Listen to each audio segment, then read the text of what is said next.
to our Chief PNP, Police General Benjamin C. Acorda Jr., sir. Our TDCA, Police Lieutenant General Rodel O. Sermonia, sir. Our TDCO, Police Lieutenant General Michael John F. Dobrea, sir. At the same time, the Commander of Task Force, Security Task Force BSK 2023. To our TCDS, Police Major General Emmanuel Peralta, sir. Our Director for Operations, Police Brigadier General Leo M. Francisco, sir. The Chief PCC, other senior officers, 5% sir, as of 5/12 ang our friends from the media, ladies and gentlemen, good afternoon. 8% as of I am Police Brigadier General Chito Galvez Bersaluna, the Deputy Director, Directorate for Operations. I'll be presenting to you the general assessment ano sir, COMELEC data. and the incidents within the voting period from 7 a.m. to 3 p.m. today. Based on our initial assessment, as of 3 p.m. or the closing of the voting hours, the conduct of 2023 barangay and Sangguniang Kabataan elections nationwide is generally peaceful, as there were no major incidents recorded so far that compromises the integrity of the elections, except for some minor cases of delay in the opening of polling centers, particularly happening in Bangsamoro Autonomous Region of Muslim Mindanao, the Region 4B, due to the delay in the delivery of election paraphernalias, power interruptions in the province of Oriental Mindoro, some missing voters' name in the list of registered voters, the temporary suspension of the voting process due to the commission,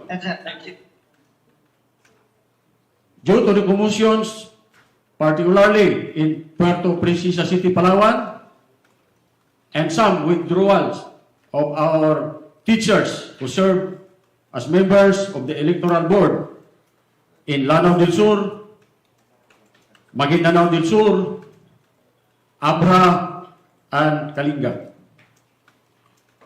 The issues and concerns were immediately addressed by the COMELEC through the assistance of the PNP, the AAP, and the Philippine Coast Guard.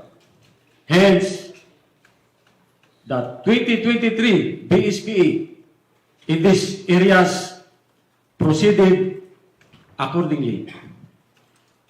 This afternoon, we invited all the regional directors, and they are ready to answer specific concerns affecting the respective regions. On the incidents monitored, as I said, from 7 a.m. to 3 p.m. today or during the voting hours, we have recorded 2 mauling incidents in Region 9, 2 physical injuries in Region 10, 1 malicious mischief in Cordillera, 1 harassment of deployed personnel in Region 12, 1 hacking in Region Calabarzon, as well as 1 illegal campaigning also in Calabarzon, 1 other light threat in Region 5, and 1 vote buying and vote selling in NCRPO, particularly in Malabon City, as shown on the screen. These were submitted by the regional task groups. On the things that the PNP have done, we have deployed trained PNP personnel to serve as members of the Electoral Board, particularly 797 in Probar and 71 in Pro Cordillera. Likewise, we have sent augmentation forces to the following regions: Region 1, 5, 7, Cordillera, and Bar. We have also deployed 2 V-150 armored vehicles of the PNP SAP to Malabang, Lanao del Sur, as requested by the Regional Director of PRO Bar. The task group investigation and legal offensive of the STF BSK 2023 is supervising the conduct of this investigation and filing of appropriate cases.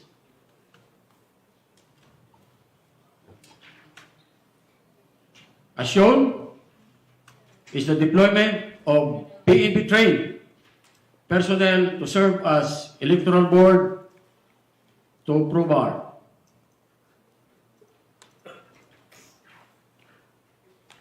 Next slide. Shown also is the deployment of augmentation personnel to PRO Bar. A total of 7,630 total augmentation PNP personnel. As shown is the deployment of augmentation personnel to Abra PPO with a total of 821. Shown also on the screen is the augmentation personnel to Libon Alpay with a total of 574 personnel. Next slide, please. On screen also is the augmentation personnel for Negros Oriental. A total of 1,802 personnel for augmentation. Next slide, please. Yeah, just to give a glimpse on the status on our the closing of our polls. This may change because the figure was taken earlier at about 4 p.m. But as we speak, based on our data, is we are almost 80%. So almost 20% continuing their voting. Ito po yung mga na-delay because of the incidents. Next slide, please. On the status of the counting of votes or the canvassing of votes, as we speak, we are 68%.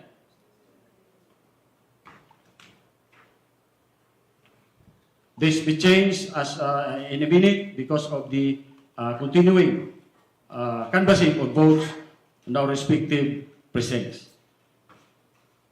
That would be all, sir. Thank you and good afternoon.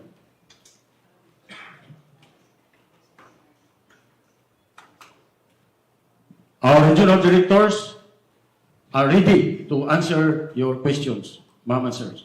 Thank you.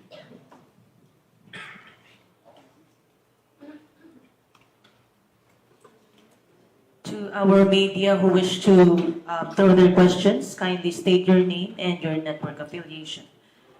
For our first question will come from Mr. Marga Pienser of Net25.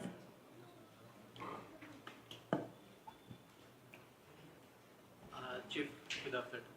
Pwede mo kay Chief na. Chief, parang we understand yung report from 7 a.m. to 3 p.m. May mga incident po na naitala kaninang 6 a.m. yung shooting incident. Kamusta po yung yung mga shooting incident na naitala? Considered na po ba ito as election-related incident? Well, considering that it happened in in this polling precinct, in the polling precinct, we can consider that. And also, I would like to report also, or to add that despite all these things, that the shooting incident that were reported, ando naman ang ating kapulisan, they were able to respond accordingly and appropriately, and somehow rendered yung ating mga efforts ng ating mga kababayan to disrupt the election hindi nag-materialize, and the election or the voting of the casting of votes of our of the voters continued. There are some na delay lang, but kahit paano, hindi naging dahilan para hindi matuloy ang pagboto ng ating mga kababayan. Tama po ba nationwide nag-proceed lahat ng elections at walang failure of election? So far, as of now, as of the report, despite, gaya ng sinabi ko, despite these incidents, shooting, burning, and some IEDs reported, tuloy po ang election. And as of yung kaninang 5:15 p.m., 83.8% have closed or nagsarado na, meaning nagbibilang na. And as of 5:15 din, 67.2% have started their counting. We are talking about the precincts.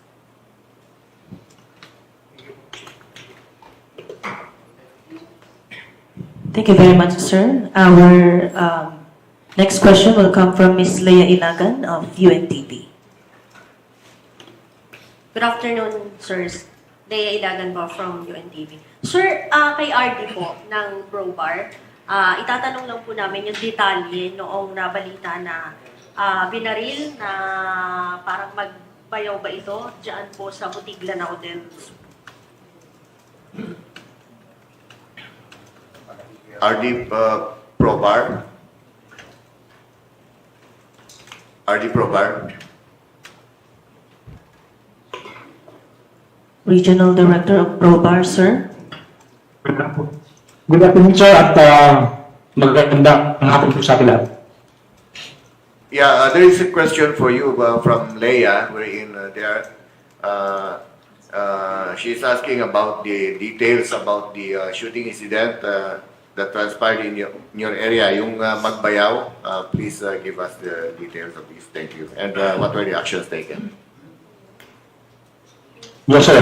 Good afternoon, sir, to our Chief PNP and to the members of the command group and to all the members of the media. Sir, all in all, from 6 o'clock in the morning until this time, sir, a total of 6 shooting incidents happened in Bangsamoro region, sir. And out of these 6 shooting incidents, 6 were killed, sir. 6 were killed, and 9 were wounded, sir, caused by the shooting incidents. And one of the incidents, sir, happened in that ordinance that was 6 o'clock in the morning, which resulted in the killing of 2 and the wounding of 3.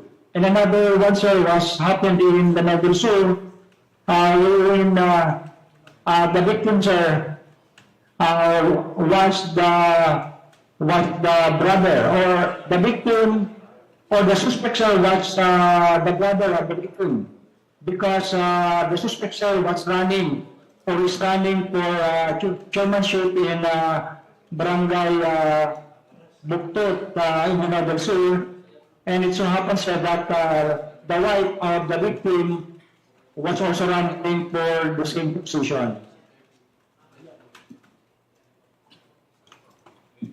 Sir, hindi lang po medyo malinaw, hindi lang po medyo malinaw, ay medyo malabo po. Ilang insidente po ulit yung nangyari po sa Probar?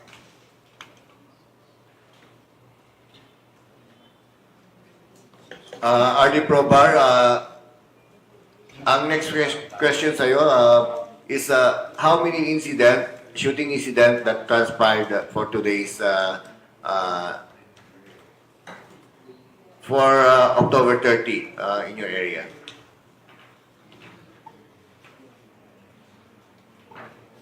So for October 30, sir, there were 6 shooting incidents reported all over the Samar region.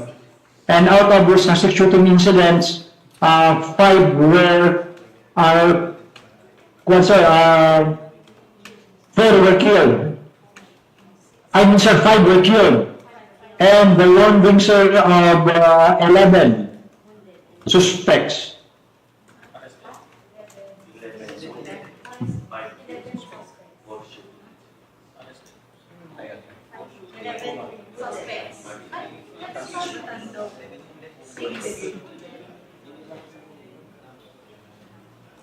Okay na ako, sir.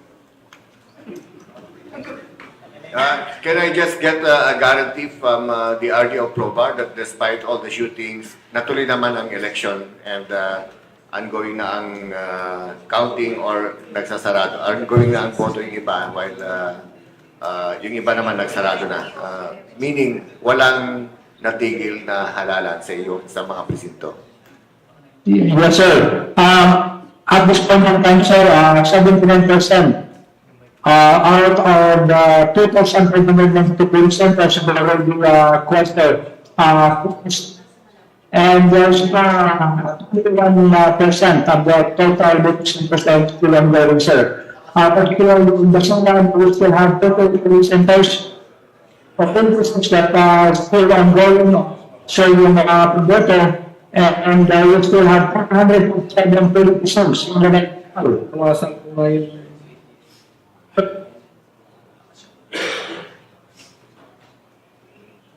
Hello? So, to proceed, sir, and there is still 62 polling places, sir, ongoing voting in Maguindanao del Norte, and 16 polling precincts that are still ongoing, sir. The voting in Maguindanao del Sur, and also 8 polling precincts, sir, in Tawi-Tawi. In short, sir, 100% of the polling centers are already closed. Tapos na po, sir.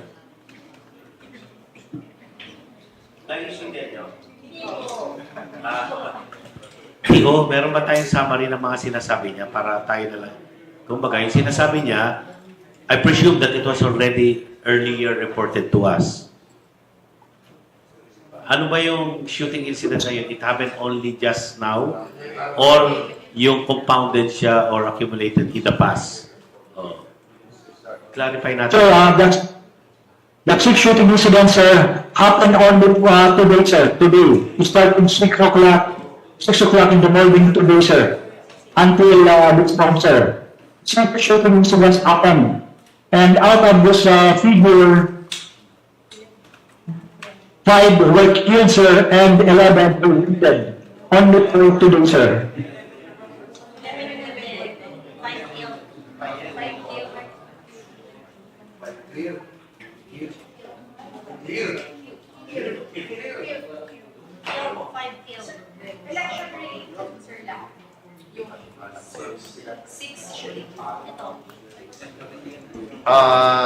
RD Probar, can we just clarify 5 cleared or 5 killed?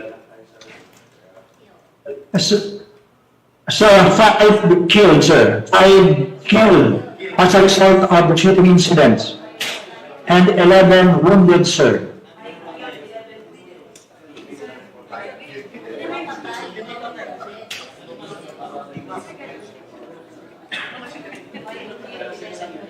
Ako sa 6.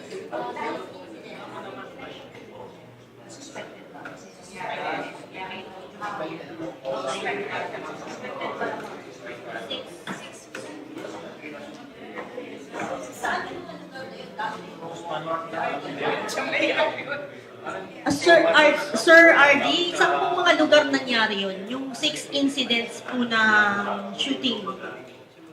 Yes, ma'am. One shooting incident happened in Maguindanao del Norte, particularly that was in Surat.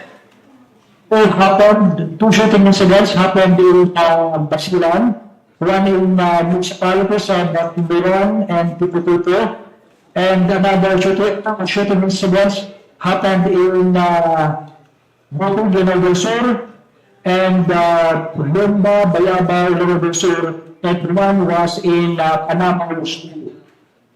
All in all, the 6 shooting incidents happened to be in Bangsamoro region.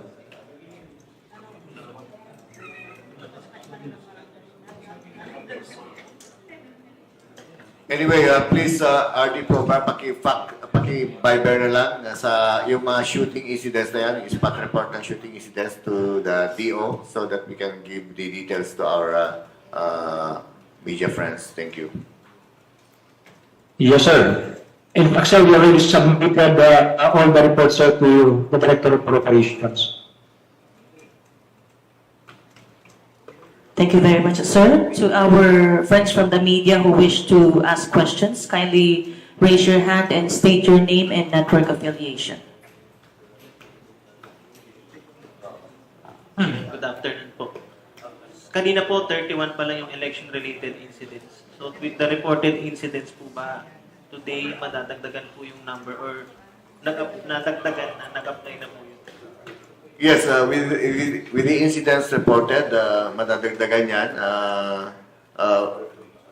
Except for those shootings or incidents that happened nearby our polling precincts, the others have to be validated still para to make it sure that it's not related or related to the election. So ngayon, Chief, 31 so far yung validated. As of now, 35 na, but still validations to the other incidents is ongoing.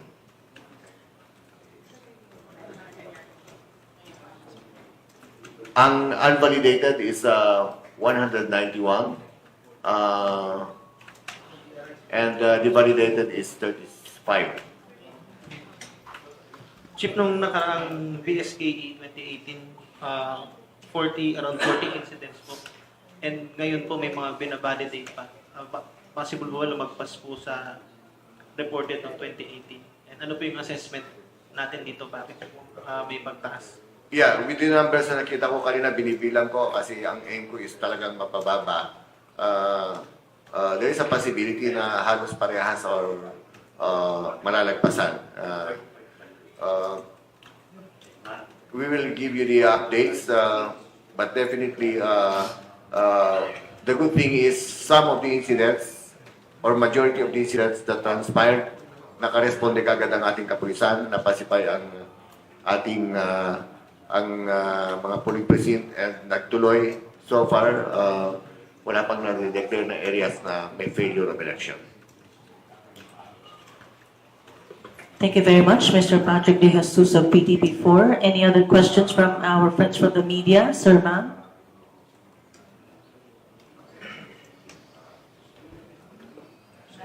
Any other questions, sir, ma'am? Chief, tanong ko na. Chief, baka may nadagdag po sa data ng vote buying. Baka may mga na-arresto po today.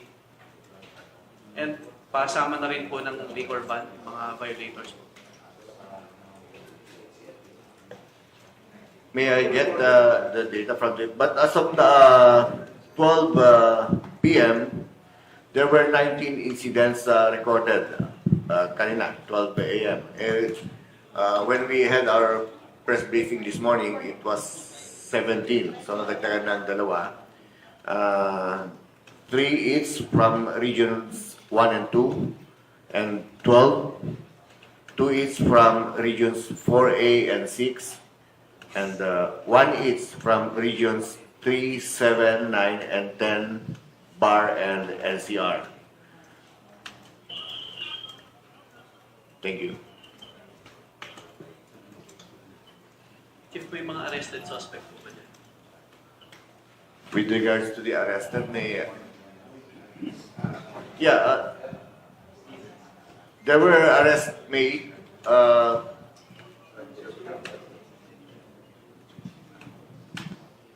And yun nga lang, yung pag-file ang nagiging problema natin.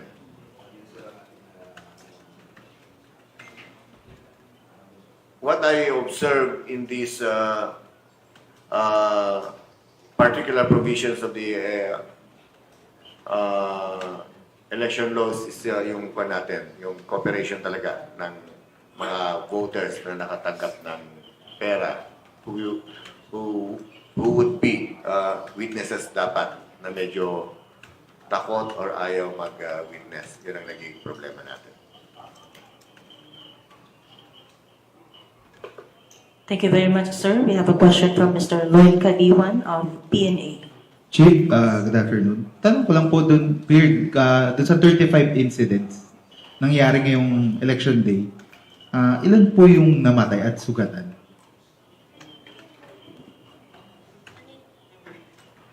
Of the 35 incidents today na nangyari. I-clarify ko lang the 35 incidents, hindi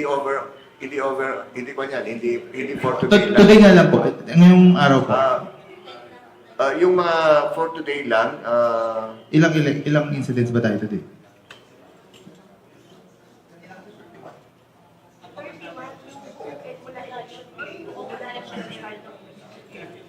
with regards to the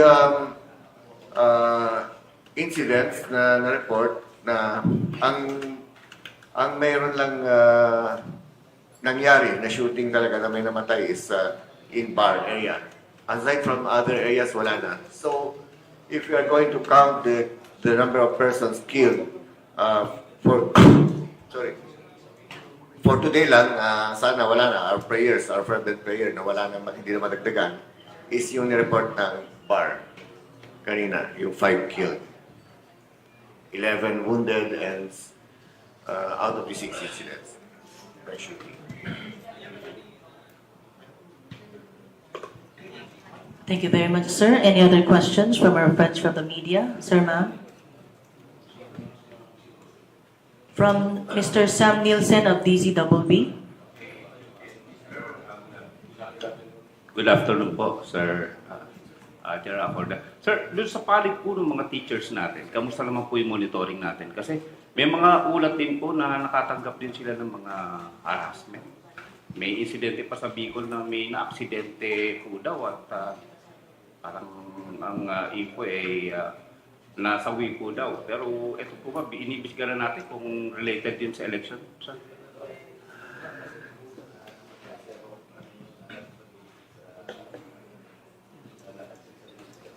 Yeah, with regards to that incident in yung sinabing Daxen, it's not related or he or she is not performing election duties, so hindi natin napituan yan. But in totality, a total of 868 PNP personnel were designated as electoral board. If we further dissect it, it's 797 in Bar and 71 in Cordillera. So far, in other areas, we have no reports naman na talagang umatras yung ating mga teachers. And thank you very much sa ating mga magigiting na mga guro. Thank you very much. We also have another question from Ms. Angel Ronquillo of DZXL. Hi, Chief. Good afternoon. Sir, meron daw pong civilian sa isang presinto sa Lanao del Norte ang nanapak daw po ng pulis. Meron na po ba tayong info dito? At kamusta na po yung pulis?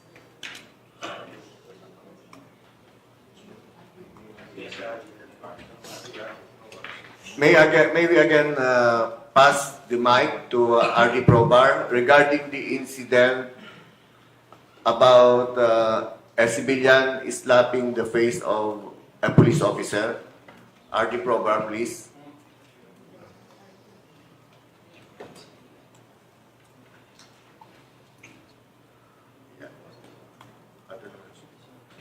Probar.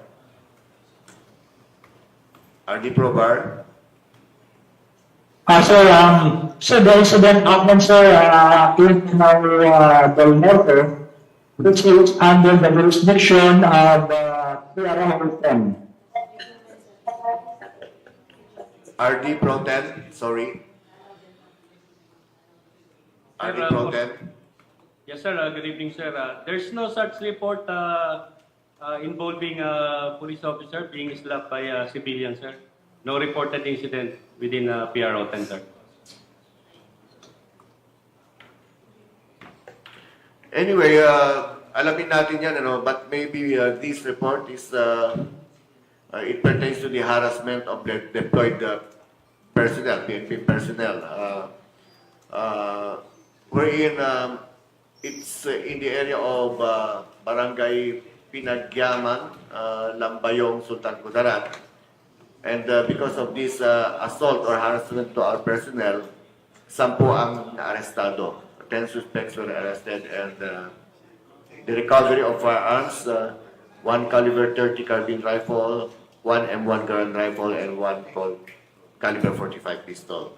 Baka ito po yan.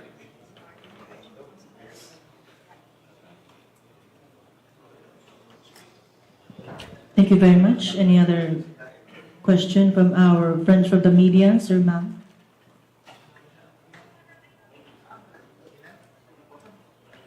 Meron pa po bang gustong magtanong, sir, ma'am? If there are none, ladies and gentlemen, let us now hear the closing message of our Chief PNP, sir, Police General Benjamin Acorda Jr.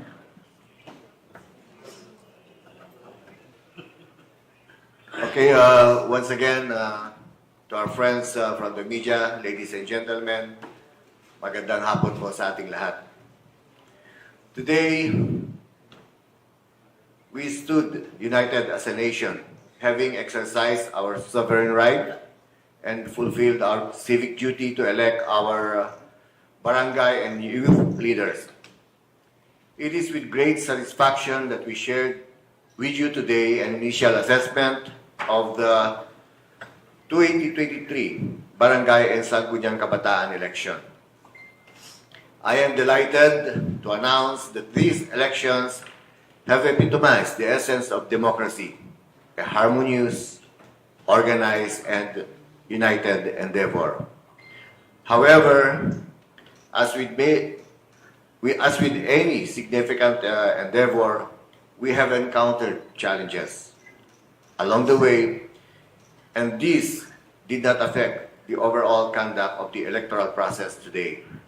In the face of these hurdles, we have not faltered. We have risen to the occasion, determined to find swift and effective resolutions. Our collective efforts have ensured that the integrity and fairness of the electoral process remain unscathed. While some polling precincts have successfully concluded their voting, we acknowledge that others are still in the process due to minor issues that cause delayed starts. Rest assured, we are closely monitoring these situations, providing the necessary support and working tirelessly to ensure a smooth and efficient voting process for all. It is imperative to recognize that our responsibilities extend beyond the voting booths. We are resolute in our commitment to ensuring that every single vote is counted accurately and that the deserving candidates are rightfully proclaimed. Upon the culmination of this election exercise, we will still be providing comprehensive security coverage during the transport of election paraphernalia back to the COMELEC warehouse. We guarantee that every precaution will be undertaken in order to ensure the safe and efficient handling of these vital components of democracy. In conclusion, the 2023 Barangay and Sangguniang Kabataan elections exemplify our democracy's resilience. The success of BSKE is a tribute to the united strength of government agencies, lalong-lalo na sa ating mga kasundaluhan at kapulisan at Coast Guard na nasa ground, to include ang ating mga guro, and the unwavering dedication and trust of our citizens. We extend our profound thanks to all participants and the media for their invaluable coverage and vigilance in this democratic endeavor. Today, voices transform into votes, and soon, winners will be proclaimed.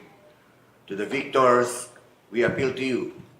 Do not squander the trust bestowed upon you by the Filipino people. Embrace this opportunity to uplift our nation. And to our elected youth leaders, may it serve as a beacon of inspiration, reminding us all to serve our country with love and unwavering honesty. Muli, maraming salamat, and praying na sana all these incidents na reported ay hindi na po madagdagan at sama-sama tayong magsabi at magpakita sa ibang mundo, there is no failure of election done in any precinct. Maraming salamat po. Thank you very much, sir, to our Chief PNP. Thank you very much for your time. And that concludes, ladies and gentlemen, the press briefing with our Chief Philippine National Police. Thank you and good day.